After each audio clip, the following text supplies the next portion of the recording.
Hello दोस्तों, daily Hindi practice set आपको सुबह 7 बजे मिल जाता है। और यह जो हिंदी प्रैक्टिस सेट है 16 प्रैक्टिस सेट कंप्लीट हो चुके हैं। आज का जो प्रैक्टिस सेट है यह 17वां प्रैक्टिस सेट है। तो ये जो 16 प्रैक्टिस सेट है ये की प्लेलिस्ट बनी हुई है। इसको आपने नहीं देखा तो जाकर देख लीजिए। सभी आधे घंटे के अंदर के वीडियो हैं, ठीक है।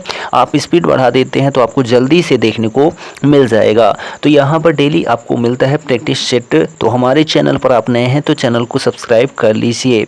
चलिए आज का सेशन स्टार्ट करते हैं फुल डिटेल्ड सॉल्यूशन के साथ 37 प्रश्नों का। इनमें से जिसका जन्म अंडे से होता है को व्यक्त करने वाला कौन सा एक शब्द है?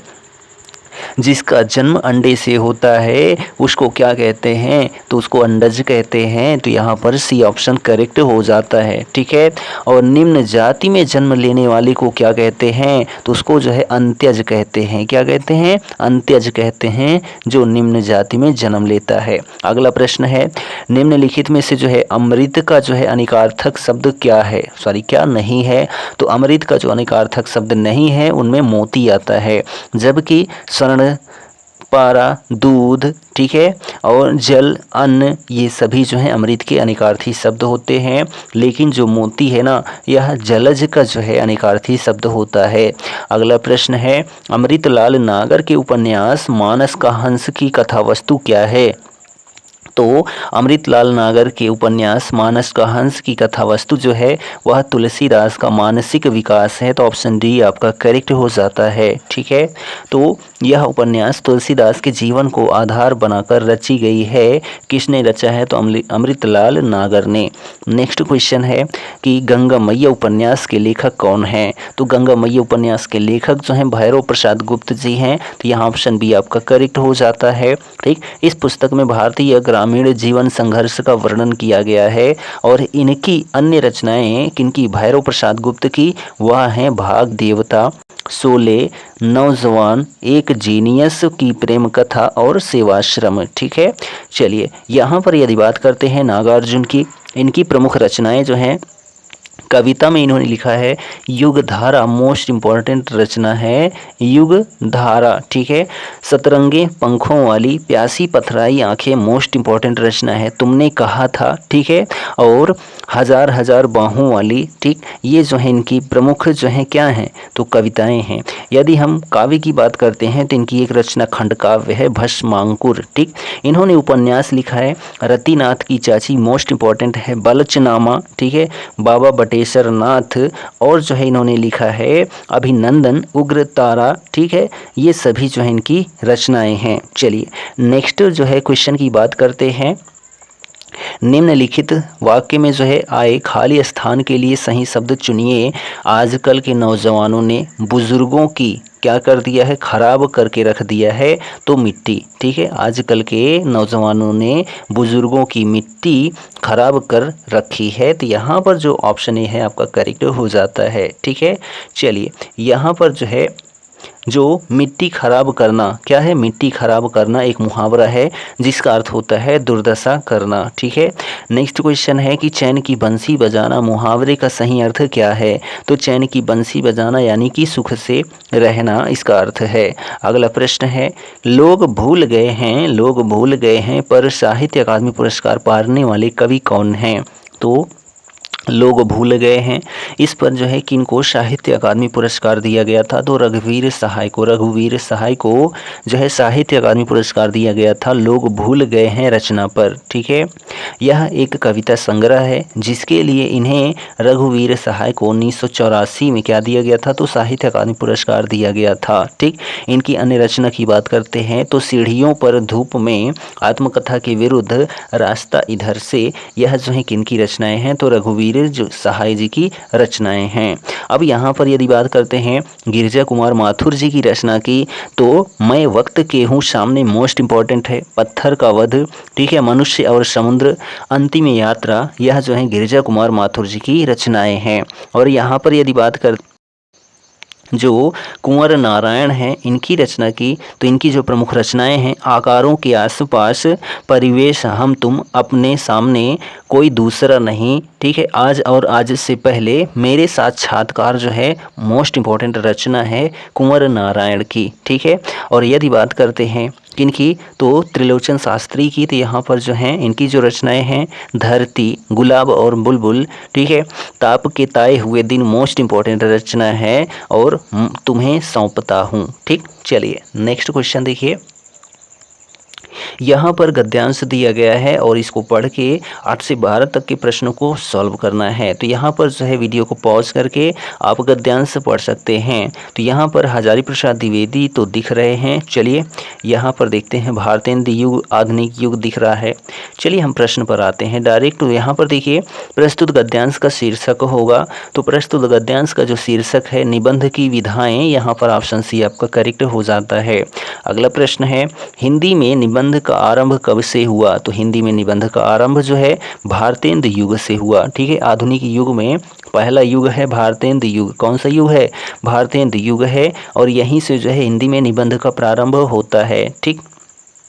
चलिए अगला प्रश्न देखिए कि निबंध के संदर्भ से जो है असत्य कथन है, तो निबंध के संदर्भ से जो असत्य कथन है, वर्तमान काल के निबंधों में व्यक्तित्व का वैयक्तिका का गुण नहीं होता है। व्यक्तित्व का व्यक्तिका का गुण नहीं होता है वर्तमान काल के निबंधों में, यही जो है असत्य कथन है। ऑप्शन डी आपका करेक्ट है। अगला प्रश्न है आधुनिक मनुष्य का केंद्रीय भाव है, आधुनिक मनुष्य का केंद्रीय भाव क्या है, तो स्वाधीनता है। ऑप्शन सी आपका करेक्ट है।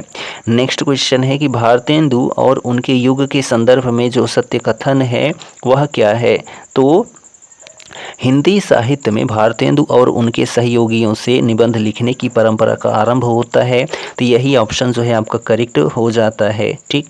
नेक्स्ट क्वेश्चन देखिए, यहाँ पर 30 नंबर क्वेश्चन है इनमें से उसी समय का को व्यक्त करने वाला कौन सा एक शब्द है, ठीक है, तो तत्कालीन, ठीक है। उसी समय का को व्यक्त करने वाला जो एक शब्द है उसको तत्कालीन कहते हैं, ठीक।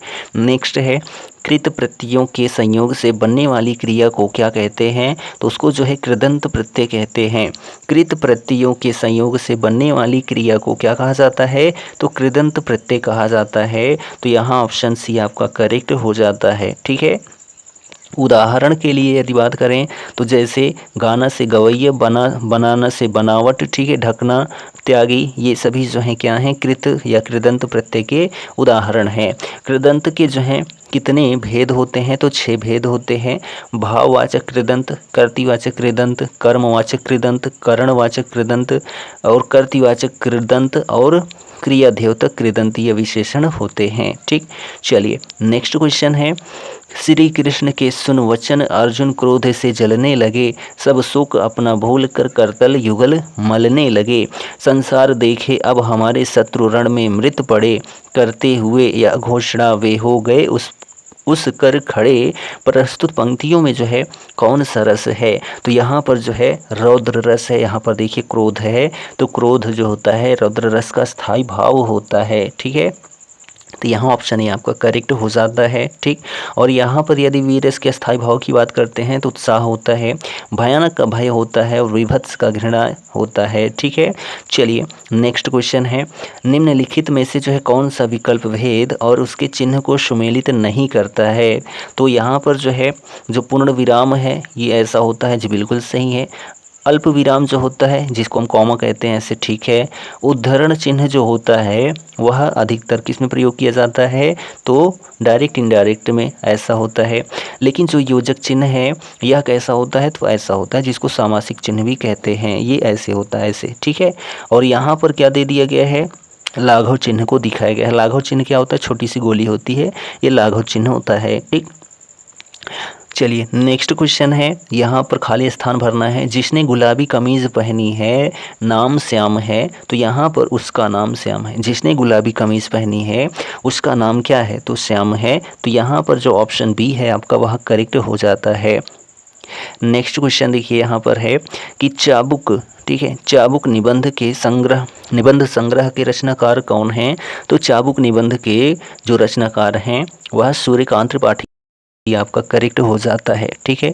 सूर्यकांत त्रिपाठी निराला की अन्य रचना की बात करते हैं तो परिमल, गीतिका, अनामिका, कुकुरमुत्ता, नए पत्ते और जो है आराधना, चतुरी चमार, काले कारनामे जो कि अपूर्ण रचना है निराला की, शुक्ल की बीवी, यह सभी निराला जी की रचनाएं हैं। यहाँ पर यदि बात करते हैं प्रेमचंद्र की, तो प्रेमचंद्र को जो है उपन्यास सम्राट कहा जाता है। ठीक है, यह जो है जो उपन्यास सम्राट हैं प्रेमचंद्र जी, इनकी बहुत सारी रचनाएं हैं कहानी में, उपन्यास में। ठीक है, चलिए, गोदान गबन, ठीक है, ये इनकी रचनाएं हैं।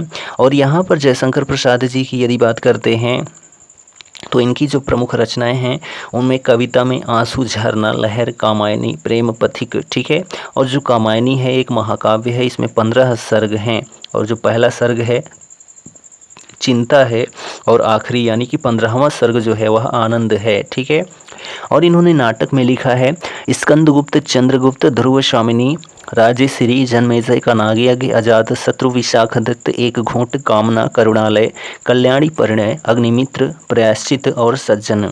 इन्होंने कहानी लिखा है छाया, प्रतिध्वनि, आकाश द्वीप, आधी, इंद्रजाल। उपन्यास में लिखा है कंकाल, तितली, इरावती। इरावती कैसी रचना है? तो अपूर्ण रचना है। किनकी? जयशंकर प्रसाद की। महादेवी वर्मा की यदि बात करते हैं तो इन्होंने वह कविता में लिखा है निहार, रश्मि, नीरजा, सांध्य गीत, दीप शिखा और यामा।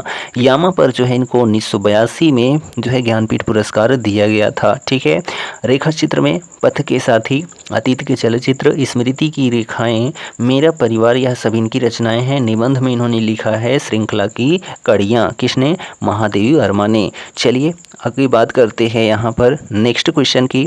तो भोर, विद्वान, निशांत निम्नलिखित में से जो है किसके पर्यायवाची शब्द हैं?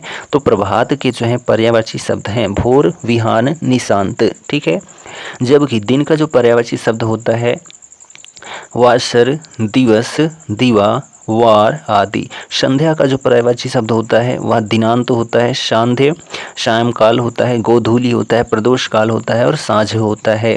अगला प्रश्न है तुलसीकृत शब्द का जो है समास विग्रह करके करण कारक की कौन सी विभक्ति, ठीक है, प्रयोग हुई है? तो तुलसीकृत यानी कि तुलसी द्वारा कृत, यहाँ पर ऑप्शन ए आपका करेक्ट हो जाता है। और यहाँ पर जो है कौन सा समास है?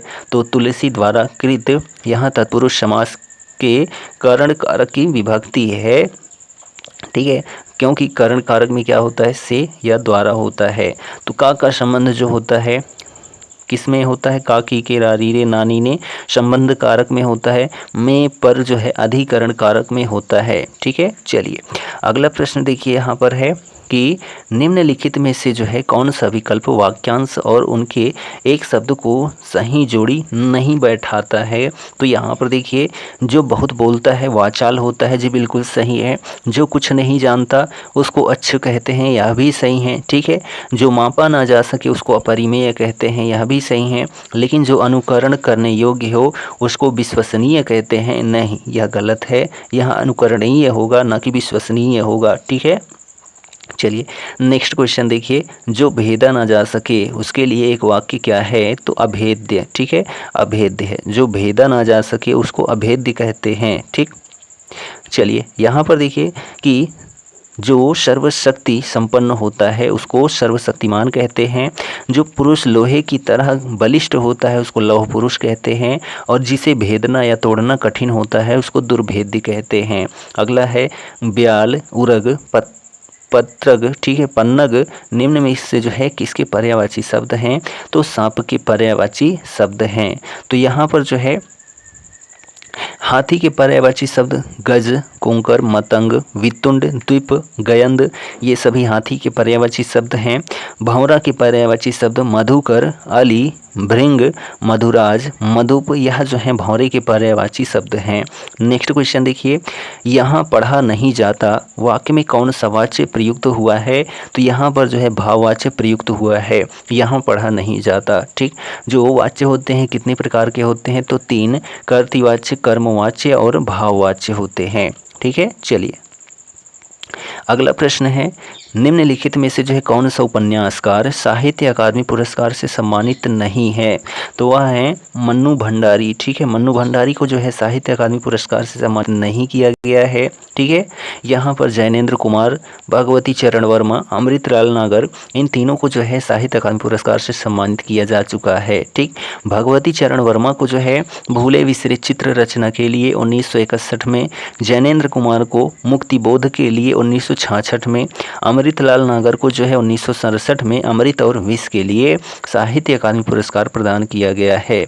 अगला प्रश्न है, निम्नलिखित में से जो है कौन सा विकल्प शब्द और उनके अनाकार्थी शब्द को जो है सही जोड़ी नहीं दिखाता है? तो देखिए, अंक का जो अर्थ होता है चिन्ह भाग्य होता है, जी सही है। कोट का मतलब होता है किला, एक प्रकार का वस्त्र, यह भी सही है। बलि का अर्थ जो होता है उपहार, ठीक है, कर भी होता है, यह भी सही है। लेकिन जो सर है, सर का श्रद्धेय तालाब होता है, तो तालाब तो होता है लेकिन श्रद्धेय नहीं होता है। ठीक है, तो यहाँ पर जो है आपका ऑप्शन डी सही हो जाता है। अगला प्रश्न है, निम्नलिखित में से जो है असत्य कथन की पहचान कीजिए। तो असत्य कथन की यहाँ पर पहचान करना है। तो देखिए, व्यंजन वर्गों की तीसरे, चौथे और पांचवें व्यंजन जो होते हैं सघोष होते हैं, जी सही है। ठीक है, व्यंजन वर्गों के पहले और दूसरे व्यंजन जो होते हैं अघोष होते हैं, यह भी सही है। समस्त स्वर जो होते हैं घोष ध्वनियाँ होती हैं, यह भी सही है। लेकिन सभी विसर्ग सघोष हैं, यही गलत हो जाता है। ठीक, चलिए अगला प्रश्न है यहाँ पर कि निम्नलिखित में से जो है सही वाक्य की पहचान कीजिए। तो यहाँ पर श्री कृष्ण के अनेक नाम हैं, यह ऑप्शन सी बी आपका करेक्ट हो जाता है। श्री कृष्ण के अनेक नाम हैं, यह सही हो जाता है। क्रिया का मूल रूप क्या कहलाता है? तो क्रिया का मूल रूप धातु कहलाता है। क्या कहलाता है? धातु। जैसे दौड़, जा, खेल आदि धातुएं हैं। धातु के अंत में ना जोड़ने से बना शब्द जो है क्रिया का साधारण रूप होता है। जैसे दौड़ना, जाना, खेलना, ठीक है, पढ़ना, ऐसा शब्द जो होता है वह जो है क्या होता है? धातु से बना शब्द होता है। अगला प्रश्न है, निम्नलिखित व्यंजनों में नासिक के व्यंजन कौन सा है? नासिक के वहाँ पर जहाँ पर प्रयोग होता है, जहाँ पर नाक से हवा का निकलना होता है। तो इनमें जो है न, म, ठीक है, और यहाँ पर नासिक के व्यंजन है पूछ रहा है, तो यहाँ पर केवल ना है, तो ऑप्शन ए करेक्ट हो जाता है। ठीक, चा जो होते हैं स्पर्शी व्यंजन होते हैं। ठीक है, सह जो होते हैं ऊष्म व्यंजन होते हैं। ठीक, तो इनके उच्चारण स्थान जो होते हैं तालव्य होते हैं। चलिए अगला प्रश्न है, राजेश जोशी की साहित्य अकादमी पुरस्कार जो है किस रचना पर प्राप्त हुआ था? तो राजेश जोशी को दो पंक्तियों के बीच की रचना के लिए साहित्य अकादमी पुरस्कार प्रदान किया गया था। कब? तो 2002 में। ठीक है, चलिए नेक्स्ट क्वेश्चन देखिए, यहाँ पर है कि सुरेंद्र वर्मा को साहित्य अकादमी पुरस्कार किस वर्ष प्रदान किया गया था? तो सुरेंद्र वर्मा को जो है 1996 में साहित्य अकादमी पुरस्कार प्रदान किया गया था। किस रचना पर किया गया था? तो मुझे चाँद चाहिए के लिए। ठीक है, और 1995 में साहित्य अकादमी पुरस्कार कुंवर नारायण को प्रदान किया गया था, वह भी किस रचना के लिए? तो कोई दूसरा नहीं। 1997 में लीलाधर जगूड़ी को आकाश में चाँद के लिए, और 1998 में अरुण कमल को नए इलाके में कविता के लिए साहित्य अकादमी पुरस्कार प्रदान किया गया था। नेक्स्ट क्वेश्चन है, निम्नलिखित में से जो है सही वाक्य की पहचान कीजिए। तो वह धीमे स्वर में बोला, यहाँ पर ऑप्शन सी आपका करेक्ट हो जाता है। ठीक, नेक्स्ट क्वेश्चन है कि मोक्ष प्राप्त शब्द का समास विग्रह करने पर कौन सी विभक्ति निकलती है या मिलती है? तो मोक्ष प्राप्त यानी कि मोक्ष को प्राप्त, यहाँ पर ऑप्शन डी करेक्ट हो जाता है। ठीक है, तो कर्ता ने कर्म को, तो यहाँ पर जो है कर्म तत्पुरुष हो जाता है मोक्ष प्राप्त में जो समास है। ठीक, चलिए नेक्स्ट क्वेश्चन है कि सांप छछुंदर की गति होना मुहावरे का सही अर्थ क्या है? तो सांप छछुंदर की गति होना, यहाँ पर असमंजस में पड़ना इसका अर्थ है। नेक्स्ट क्वेश्चन देखिए 36 नंबर है, निम्नलिखित में से जो है कौन सा विकल्प जो है सुमेलित नहीं है? तो यहाँ पर देखिए अनुप्रास जो होता है समान व्यंजनों की आवृत्ति होता है, तो जी बिल्कुल सही है। श्लेष जो होता है एक शब्द के दो या दो से अधिक अर्थ निकलते हैं, यह भी सही है। उत्प्रेक्षा में क्या होता है, उपमेय में उपमान की कल्पना या संभावना की जाती है, यह भी सही है। संदेह में क्या होता है, जहाँ उपमेय में उपमान का संदेह प्रकट किया जाता है वहाँ पर संदेह होता है, तो नहीं, यह गलत है। ठीक है, जहाँ किसी वस्तु को देखकर तत्सदृश अन्य वस्तु के संशय होने का चमत्कार पूर्ण वर्णन होता हो, वहाँ संदेह है। जैसे यह काया है या शेष उसी की छाया। ठीक, चलिए लास्ट क्वेश्चन देखिए कि भाव विलास और रस विलास कृति के लेखक कौन हैं, तो देव हैं। कौन है, तो देव ने जो है भाव विलास और रस विलास की रचना की है। ठीक है, यह जो हैं रीतिकाल के श्रेष्ठ कवि हैं जो देव हैं। ठीक है, इन्होंने रीतिकालीन काव्य पद्धति पर जो है लक्षण ग्रंथ भी लिखे हैं। इनकी अन्य रचनाएं भवानी विलास, कुशल विलास, सुजानमणि, प्रेमचंद्रिका, यह सभी जो हैं देव जी की रचनाएं हैं। ठीक, यदि हम भूषण की बात करते हैं, भूषण की जो रचनाएं हैं वह शिवराज भूषण, शिवा बावनी, छत्रसाल दशक। ठीक है, और यहाँ पर यदि मतीराम की बात करते हैं तो इनकी जो रचनाएं हैं वह फूल मंजरी, रसराज, ललित ललाम और सतसई हैं। पद्माकर की बात करते हैं तो इन्होंने जो है गंगा लहरी, प्रबोध पचासा, भाषा हितोपदेश रचनाएं किया है। ठीक, तो यहाँ पर हिंदी का जो सेशन था वह कंप्लीट होता है 37 प्रश्नों का फुल डिटेल्ड सोल्यूशन। वीडियो कैसा लगा कमेंट करके ज़रूर बताइए, और चैनल पर नए हैं तो चैनल को सब्सक्राइब कर लीजिए, क्योंकि पर डे सुबह 7 बजे आपको यह प्रैक्टिस सेट मिल जाता है। हम मिलते हैं नेक्स्ट वीडियो में, तब तक के लिए जय हिंद, good bye and take care.